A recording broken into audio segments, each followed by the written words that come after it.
Let's look at the birth chart of 17. Now, every person has their own individual unique birth chart, but so do things like music groups, movies, organizations, nations. Literally everything has a birth chart. This is based off of the date of their debut on May 26, 2015. 17 has a stellium in Gemini, making them very Gemini. Gemini is social, intellectual, kind of chatty. Gemini's glyph is the Roman numeral 2, representing the twins. And this is appropriate because Gemini is seen as the zodiac sign of multiple faces or multiple voices. And y'all, 17 has many faces and voices. If you look at their Gemini stellium, it creates the shape of their carat logo.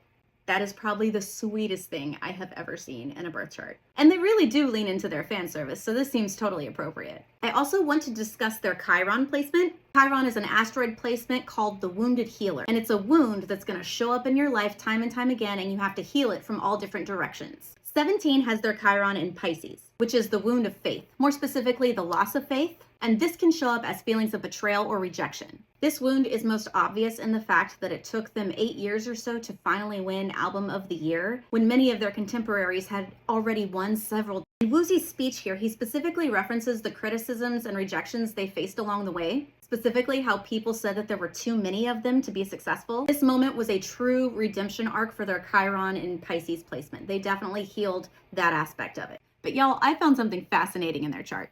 This is Saturn. Saturn rules responsibility. Their Saturn is in Sagittarius.